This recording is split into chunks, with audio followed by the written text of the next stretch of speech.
Good morning students. आज हम last part पढ़ेंगे चैप्टर 10 का, इंडिया आफ्टर इंडिपेंडेंस। तो सब topic is the nation 60 years on. राष्ट्र के जब 60 ईयर्स पूरे हुए आज़ादी को हासिल किए हुए, तो on 15 August 2007 India celebrated 60 years of its existence as a free nation. तो फ्री नेशन के तौर पर इंडिया को, भारत को 15 अगस्त 2007 को 60 ईयर्स हो गए। अब तो बहुत ज़्यादा और भी साल हो गए हैं, लेकिन 2007 में 60 ईयर्स हुए थे। How well has the country done in this time. तो कंट्री ने इतने लंबे समय में, इस समय में क्या किया, किस तरह से किया, and to what extent has it fulfilled the ideals set out in its constitution. तो जो संविधान में आइडियल्स दिए गए थे, तो जो उद्देश्य थे, वो किस तरह से इसने पूरे किए, अचीव किए या नहीं किए। That India is still united and that it is still democratic.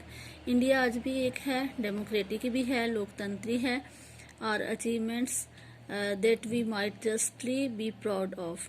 तो हमें हमारी जो तरक्की हुई है उस पर भी हमें मान है। Many foreign observers had felt that India could not survive as a single country. तो बहुत सारे जो ऑब्जर्वर्स थे, उन्होंने उस समय सोचा था जब आज़ादी मिली थी और 2 नेशन में बंट गया था, कि सिंगल जो इंडिया है वो तरक्की नहीं कर पाएगा, वो नहीं बच पाएगा। That it would break up into many parts with each region और linguistic group seeking to form a nation of its own. तो ये बहुत हिस्सों में बंट जाएगा और हर भाषा बोलने वाला जो स्टेट है, जो ग्रुप है, वो अपना अलग राष्ट्र ही मांगेगा। Others believe that it would come under military rule. तो कुछ का मानना था कि जहाँ पे मिलिट्री राज्य आ जाएगा, सेना का कब्जा हो जाएगा। However as many as 13 general elections have been held since independence as well as hundreds of state and local elections. तो 2007 तक 13 लोकसभा के इलेक्शन भी हो गए थे, बहुत सारे जनरल इलेक्शंस भी हो चुके थे। There is free press, press की आज़ादी है, as well as an independent judiciary है, न्यायपालिका है, आत्मनिर्भर। Finally the fact that people speak different languages और practice different faiths has not come in the way of national unity. तो India अलग अलग भाषा बोलने वाले स्टेट्स में भी बटी, बट इस फिर भी इसमें एकता ही रही, नेशनल यूनिटी देखने को मिली कि इंडिया ब्रेकअप नहीं हुआ और हिस्सों में। On the other hand deep divisions persist.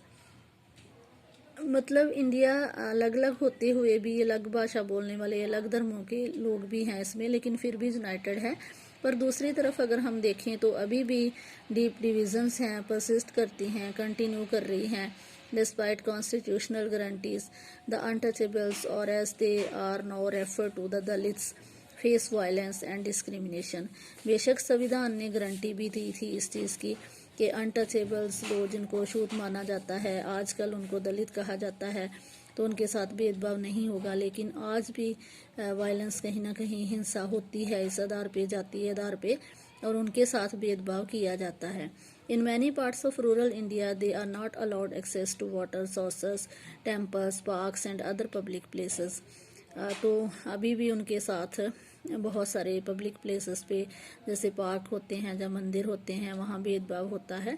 And despite the secular ideals enshrined in the constitution.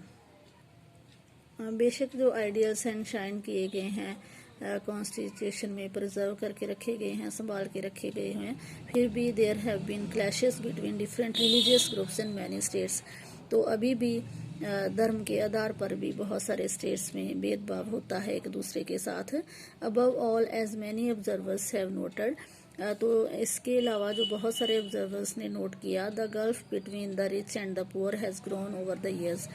तो गल्फ, एक जो खाई है, वो पैदा हो गई है अमीर और गरीब के बीच में।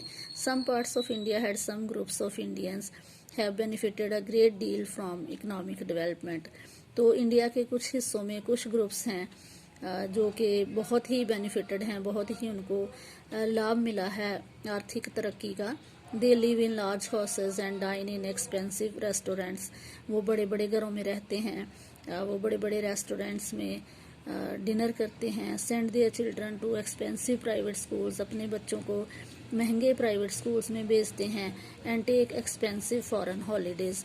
तो महंगी हॉलीडेज भी वो फॉरेन में बिता के आते हैं, मतलब बहुत पैसा खर्च करते हैं विदेश यात्राओं पर। At the same time many others continue to live below the poverty line. तो इसी समय दूसरे बहुत सारे लोग भी हैं जो गरीबी रेखा से भी नीचे रह रहे हैं, बहुत गरीब हैं। हाउस इन अर्बन स्लम्स, शहरों में स्लम्स में झुग्गी झोंपड़ियों में वो रहते हैं, और living in remote villages on lands that yield little they can not afford to send their children to school. तो गांव के बहुत सारे दूर दूर दराज के पछड़े इलाकों में भी वहाँ रहते हैं लोग जहाँ पे वो अपने बच्चों को स्कूल भी नहीं भेज सकते। The constitution recognises equally before the law. तो संविधान ने तो सबको कानून के आगे सामने एक ही रखा है, but in real life some Indians are more equal than others.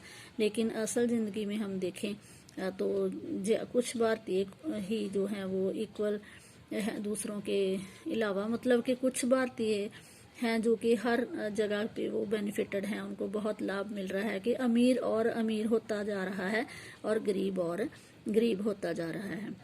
Just by the standards it set itself at independence the republic of India has not been a great success but it has not been a failure either.